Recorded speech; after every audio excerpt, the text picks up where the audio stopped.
Louvado seja nosso Senhor Jesus Cristo, para sempre seja louvado. Nós estamos no mês de maio, né? E o mês de maio, tradicionalmente, ele é dedicado a Nossa Senhora.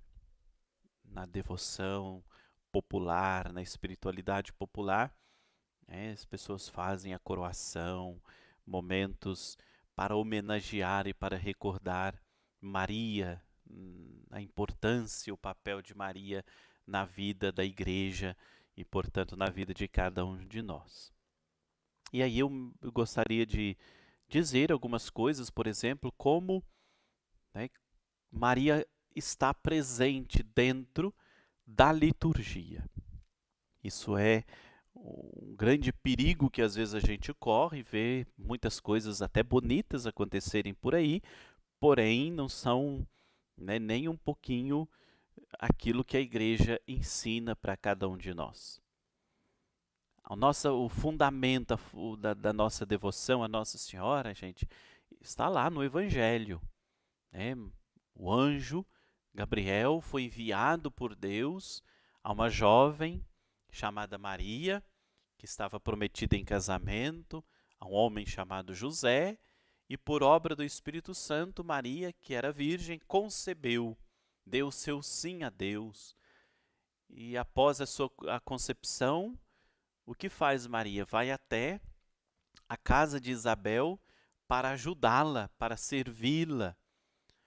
E ali, naquele encontro entre Isabel, sua prima, e Maria, tem uma grande alegria, uma grande vibração. João Batista, no ventre de Isabel, salta de alegria, porque Maria está cheia do Espírito Santo. É um encontro muito lindo, porque é um encontro de pessoas de Deus e pessoas cheias de Deus. Isabel proclama: Você é a mãe do meu Senhor e veio me visitar. E depois Maria, entre tantas coisas bonitas que ela diz em forma de oração, recordando toda a história do seu povo, Maria diz: Todas as gerações vão me chamar bem-aventurada. E Maria sabe que ela é o que é não pelos seus méritos, mas Maria toma consciência daquilo que ela é por causa de Jesus. Então, todas as gerações, do passado, do presente e do futuro, vão chamar Maria de bem-aventurada. Depois nós encontramos Maria na vida, na infância de Jesus, em alguns momentos que relata para nós o Evangelho de São Lucas, sobretudo. Mas Maria está onde? Ali, no início da vida pública de Jesus, nas bodas de Canaã, lá no Evangelho de São João, capítulo 2, quando Jesus foi convidado para uma festa de casamento, os discípulos também foram. E ali Maria, percebendo a necessidade dos noivos, Maria percebe que Jesus podia dar um jeito, que estava na hora dele, né, ir além. Às vezes na nossa vida nós vivemos essa experiência, às vezes nós sabemos que podemos, sabemos qual é a nossa missão, sabemos que podemos mais, mas o que nos falta é um empurrãozinho. Maria dá esse empurrão em Jesus, né? Ela incentiva, ela motiva Jesus, ela acredita em Jesus antes dele realizar qualquer obra, qualquer milagre. Isso é fé, né? E depois Maria aos pés da cruz, está ali junto, fiel, silenciosa, nada diz, porque Maria não confronta, não questiona a vontade de Deus, ela aceita, ela é submissa à vontade de Deus.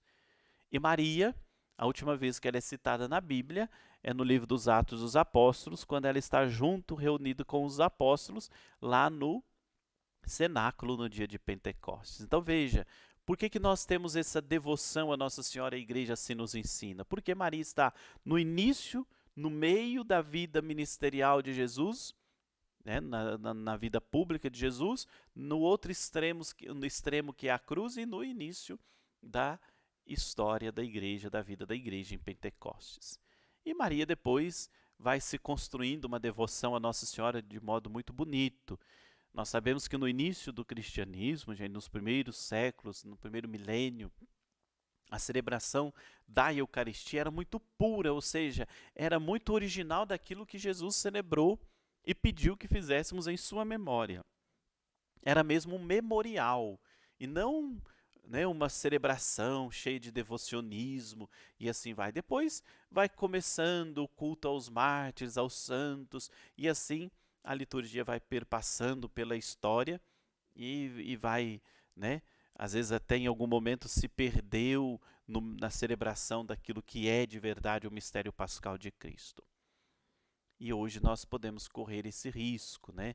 Nós temos muitos santos, muitas memórias, muitas, né, muitas festas, até mesmo de Nossa Senhora. Então, se nós não tivermos muito claro o que significa celebrar isto tudo dentro da Páscoa de Cristo, nós acabamos tirar Cristo do centro e colocar todas as outras realidades que não faz parte do essencial da nossa fé. Com isso, eu não estou querendo dizer que a nossa devoção a Nossa Senhora, que o nosso culto aos santos não sejam importantes. Claro que são. Eles têm que nos levar a Jesus. E esta é a consciência e esse é o ensinamento da igreja. E como nós estamos falando da presença de Maria na liturgia, eu gostaria apenas de citar para vocês a Sacrosanto Concílio, que é um documento, né, do Concílio Vaticano II, que trata sobre a renovação litúrgica. E nós sabemos que foi um dos primeiros documentos que o Concílio Vaticano II aprovou. E lá no número 103 fala da renovação, da revisão do ano litúrgico. E por que que a igreja fala, né, reunida em concílio, sobre rever o ano litúrgico? Porque o ano litúrgico ele é a celebração de todo o mistério da vida de Jesus. E a igreja vinha lá daquela espiritualidade da Idade Média, em que muitos santos, muita espiritualidade popular, foi, né, infiltrando dentro da liturgia, e Cristo, que é o essencial, a celebração do mistério pascal de Jesus, sua paixão, morte e ressurreição, foi ficando assim, meio que deixado de lado. Então aquilo que era no início do cristianismo, do catolicismo, o essencial, a celebração da Eucaristia era o memorial, passa a ser quase que um devocionismo nas diversas regiões. Então a igreja, no Concílio Vaticano II, ela diz, vamos rever o ano litúrgico, vamos colocar Cristo como centro do ano litúrgico novamente. E lá no número 103 diz exatamente isto. Na celebração deste ciclo anual dos mistérios de Cristo. Então veja o que diz a igreja. Na celebração do ciclo anual dos mistérios de Cristo. Então é a celebração do mistério de Cristo, a Santa Missa. E o ano litúrgico, ele celebra toda a vida de Jesus, desde a promessa que Deus fez através dos profetas, a encarnação de Cristo, o nascimento, a sua paixão, morte de cruz, sua vida pública. Todo o ano litúrgico é o memorial da vida do Senhor. E aí continua a Sacrosanto Concílio. A Santa Igreja venera com especial amor, porque indissoluvelmente unida à obra da salvação do seu Filho, a Igreja venera a bem-aventurada Virgem Maria. Então veja, dentro da vida de Jesus, a Igreja venera a bem-aventurada Virgem Maria. Por quê? Porque ela está indissoluvelmente unida a Jesus. O que é indissoluvelmente unida? Não pode separar. Né? Uma das citações mais antigas de Maria na liturgia, por exemplo, é na liturgia batismal, no credo. Ao falar de Jesus, menciona-se o credo, que nasceu da Virgem Maria. Depois a inserção de Maria nas orações eucarísticas. E o que é a oração eucarística? É uma oração consacratória que tem como centro a pessoa de Jesus, né? O mistério da encarnação de Cristo. Então, todas as vezes que Maria é citada, ela é citada, né, para falar de Jesus, diríamos assim. Não tem como falar de Jesus sem falar de Maria, não tem como ser devoto de Maria sem viver a nossa relação íntima com Jesus. E por que que a igreja recorda a Virgem Maria? Continua o concílio. Porque mãe de Deus, porque Maria é mãe de Deus. Lembra que Isabel proclama a mãe do meu Senhor? O maior título de Nossa Senhora, gente, é ser a mãe de Deus. Esse é o maior, é o primeiro. Deus deu a Maria esse título e ninguém pode tirar. E continua ainda o concílio, em quem a igreja vê e exalta o mais excelso fruto da redenção. Ou seja, na vida de Maria está o efeito da redenção de Cristo, né? Em Maria já está completa a salvação.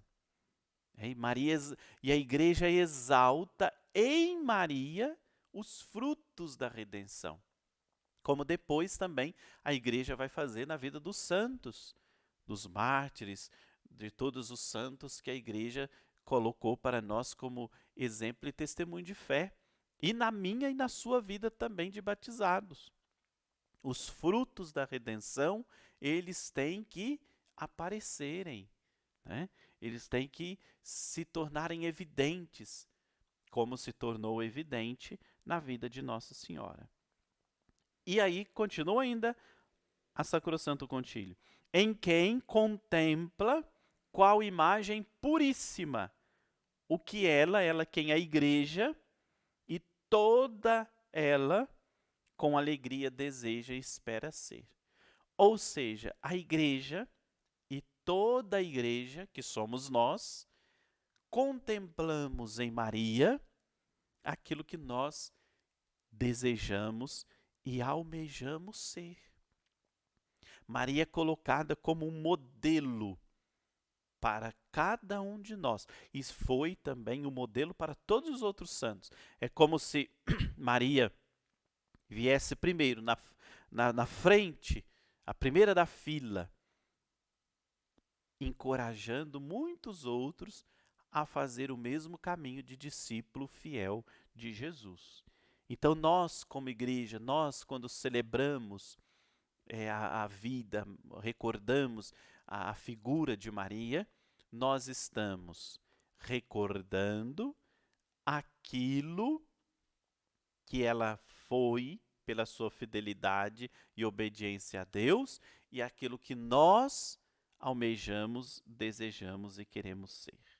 Aquilo que a igreja espera com alegria, diz o concílio, e deseja ser. Ao celebrar o Dies Natalis, dia da morte dos santos, né, também na liturgia nós estamos proclamando o mistério pascal de Jesus. Não é a missa de Nossa Senhora, não é a missa do santo tal, não é a missa de um acontecimento da nossa vida, não.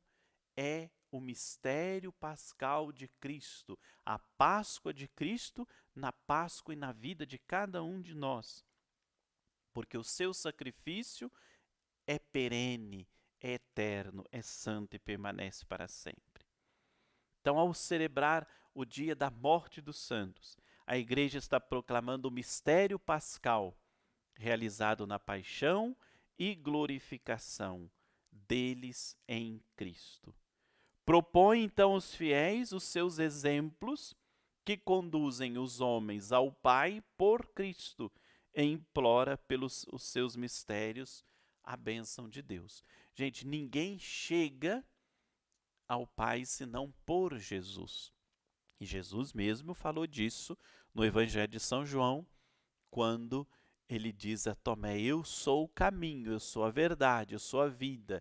Ninguém vai ao Pai se não for por mim. Todos os santos né, a começar pela bem-aventurada Virgem Maria, chegaram ao Pai porque passaram pela experiência de Cristo. Porque o sacrifício da cruz de Cristo foi o sacrifício redentor, aquele sacrifício que nos salvou, que nos libertou de todo o mal e de todo o pecado. Portanto, não existe nada de errado em ser devoto de Nossa Senhora. Mas algumas confusões nós não podemos fazer, né? Nós não podemos confundir Nossa Senhora com uma imagem, nós não podemos gostar mais de Nossa Senhora e pouco de Jesus. Hoje nós temos, por exemplo, na igreja um movimento muito lindo, que é o movimento do Terço dos Homens. E muitos frutos já aconteceram na vida de muitos homens através do movimento do terço. Um deles, por exemplo, quantos homens não iam à missa aos domingos e passaram a fazer parte do movimento do terço, hoje são fiéis à missa dominical, estão inseridos, envolvidos com pastorais, né, na igreja. Mas o que não pode acontecer? Eu já vou e participo do terço, então eu não posso, não preciso ir à missa. Ou aquela pessoa que diz, eu rezo o rosário em casa, mas eu não gosto de ir à missa, porque demora, o padre fala demais, é sempre a mesma coisa. Aí está completamente errado. Aí essa devoção não está nos levando a Jesus, mas está nos levando para lugar nenhum. Porque se não nos leva a Cristo, não nos leva a lugar nenhum, porque não nos salva. Então é preciso que a nossa devoção a Nossa Senhora, o culto aos santos, seja uma forma de nos entusiasmar, que passando nós pelas dificuldades, os problemas, as provações deste mundo, nós temos pessoas que diz para nós, olha, vale a pena. Também passei por tudo isso e posso garantir, vale a pena. Porque Cristo é a nossa meta. São Paulo vai dizer buscar as coisas do alto. E às vezes para buscar as coisas do alto, nós precisamos de quem nos sustente. E as orações de Maria Santíssima junto ao seu Filho, aquela que ela nos acompanha como mãe, porque Jesus a deu como nossa mãe na cruz e nos deu a ela. Então Maria cuida de nós porque ela é obediente a Jesus, ela é obediente à vontade de Deus. Então Maria nunca vai deixar de cumprir aquilo que o seu filho lhe pediu na cruz.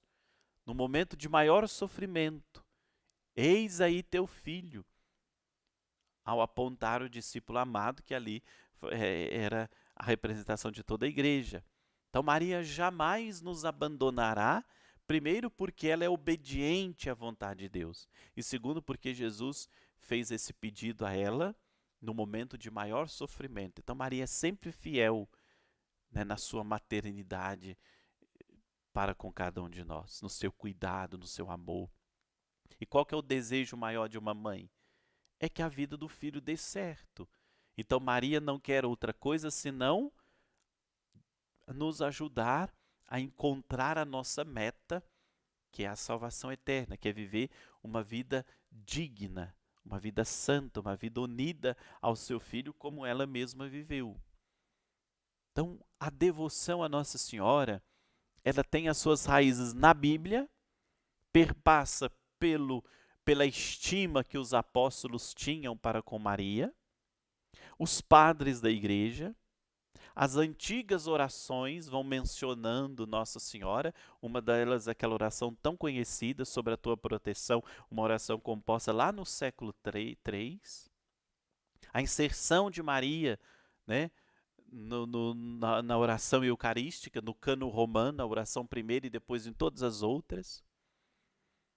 A colocação do nome de Maria no credo e tantas outras, né, outros momentos que vai trazendo ao longo da história essa devoção, esse culto a Nossa Senhora como sendo importante né, válido e necessário para a nossa caminhada de fé. Agora nós estamos no mês de maio e é tradicionalmente, como eu dizia, dedicado a Nossa Senhora. Então, se faz a coroação, uma homenagem a Nossa Senhora, oferta de flores e assim por diante.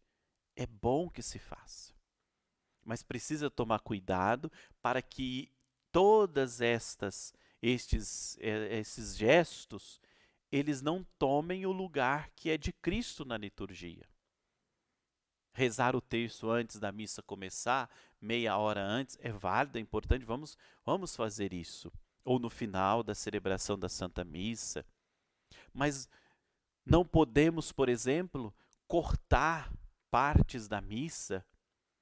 Vamos omitir uma leitura, porque no final vai ter a coroação a Nossa Senhora, senão demora muito. Né? Vamos tirar a homilia.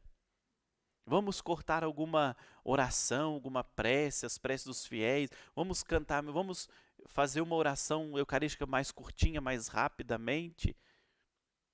É isso que nós não podemos realizar, isso que nós não podemos fazer. Porque o centro da liturgia é celebrar a vida de Jesus, né? O mistério pascal do Senhor. Fazer memória, aquilo que ele pediu na última ceia, façam isto em memória de mim. Em memória de mim. Então a coroação pode ser feita? Pode.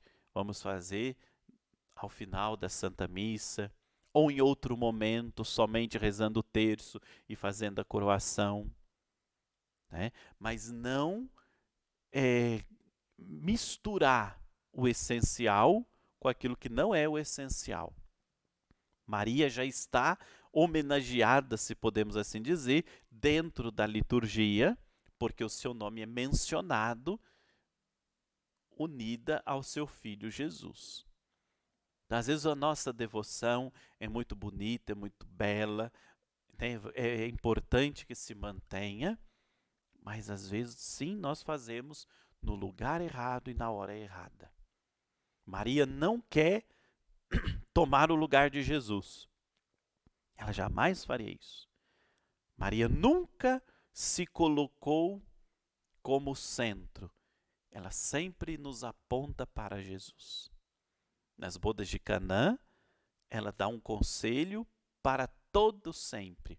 Faça tudo o que ele disser.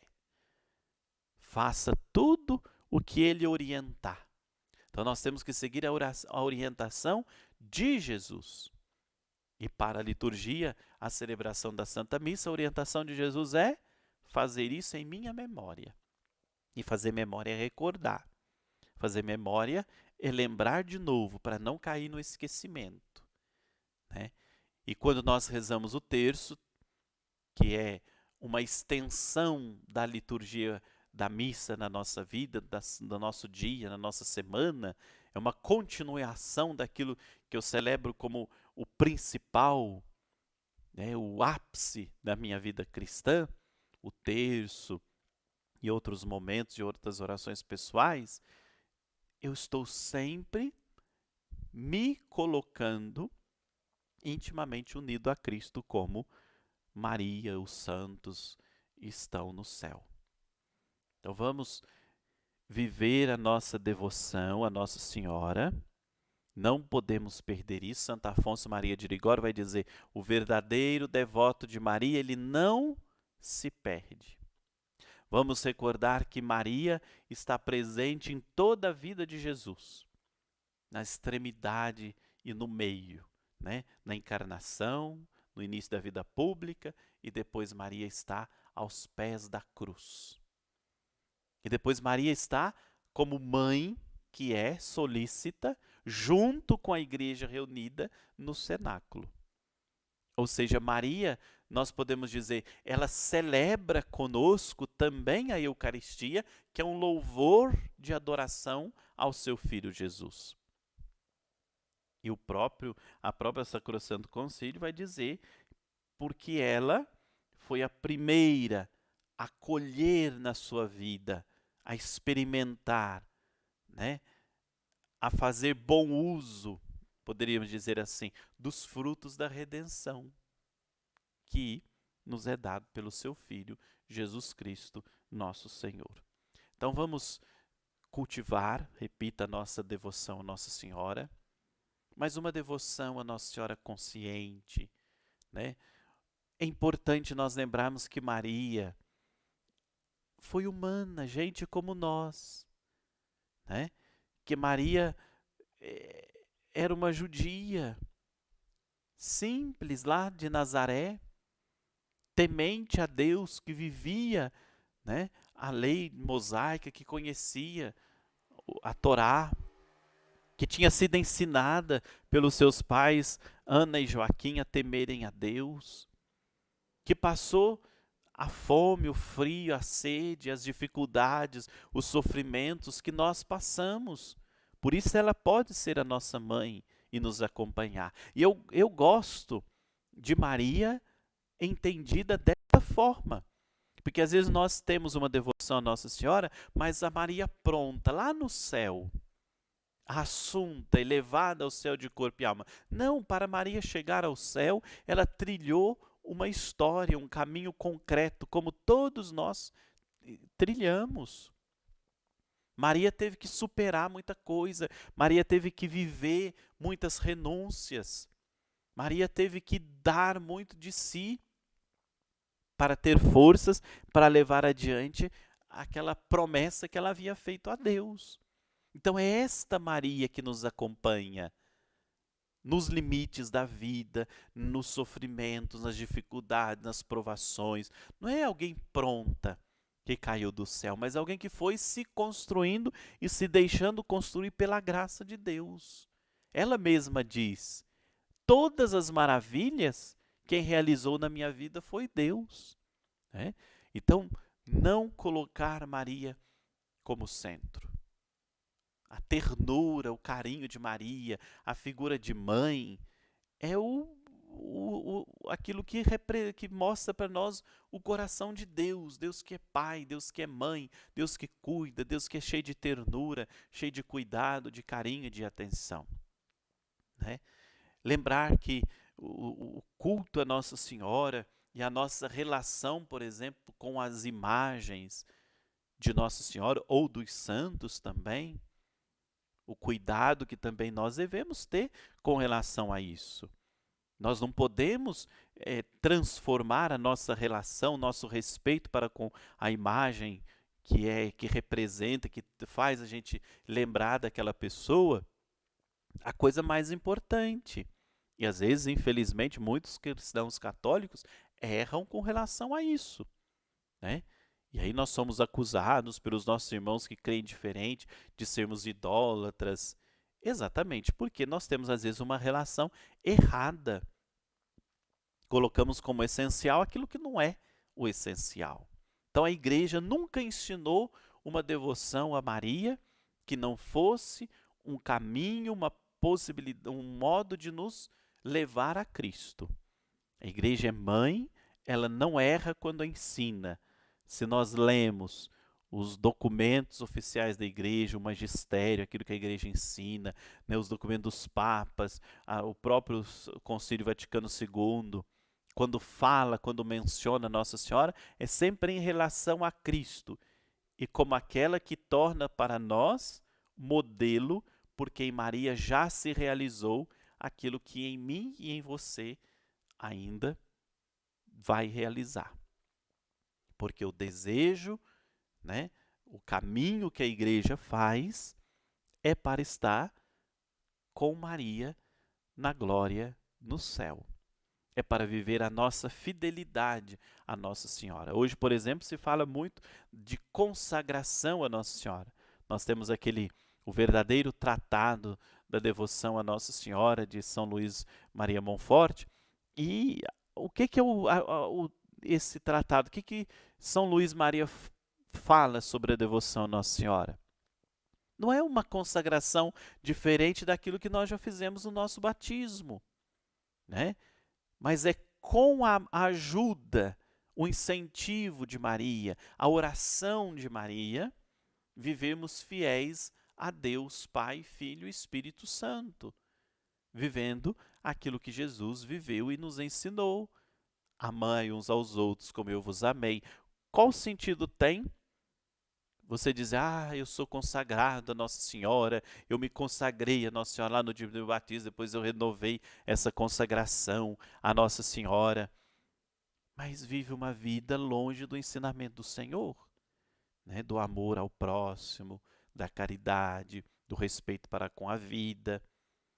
Então, a consagração à Virgem Maria, o entregar a nossa vida nas mãos de Maria, é dizer, mãe, me coloque sempre perto do seu filho. É viver aquilo que nós já fizemos no nosso batismo. Renuncio ao pecado, renuncio à desunião, ao egoísmo, renuncio ao demônio, às suas obras, às suas seduções, para viver plenamente unido a Deus, professando a nossa fé no único Deus verdadeiro revelado a nós por Jesus Cristo. Então essa é a nossa devoção à Nossa Senhora e eu espero que neste mês de maio você possa rezar o terço, mas não deixar de participar da Santa Missa, que é o centro e que a Igreja nos ensina, é a fonte de onde brota toda a espiritualidade cristã. E é o cume, né? É o nosso destino. Começa na terra, a liturgia começa na terra para nos levar e continuar no céu. Por isso ela é fonte, onde brota. Não existe espiritualidade cristã católica sem a experiência da Santa Missa. E ela tem um objetivo, nos levar para aquele lugar onde já está a Virgem Maria, na glória eterna, ressuscitada. Então rezem o terço, né? Conheça a vida de Nossa Senhora. Santo Afonso vai dizer, o verdadeiro devoto de Nossa Senhora não se perde.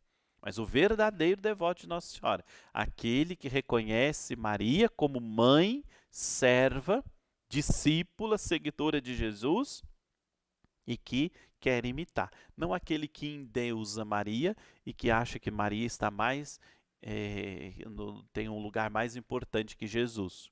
Ou que gosta de Nossa Senhora, mas não participa da missa, não escuta a palavra de Deus, não lê o Evangelho, não se confessa, não vive os sacramentos. Então esse não é um verdadeiro devoto de Nossa Senhora, não, porque ele não está unido a Jesus. O verdadeiro devoto de Nossa Senhora Santo Afonso, ele não se perde, porque Maria pega cada um de nós como filhos pelas mãos e nos leva até Jesus, o seu Filho amado. Deus abençoe você. Deus ilumine o seu coração, faça cada dia mais você entender a vontade de Deus na sua vida, assim como Maria entendeu, e colocar Cristo como centro absoluto da sua vida cristã. E colocar a liturgia, e quando o padre está falando de liturgia, eu estou me referindo à celebração do mistério pascal de Jesus, como a coisa mais importante da sua vida. Deus te abençoe em nome do Pai, do Filho e do Espírito Santo. Amém.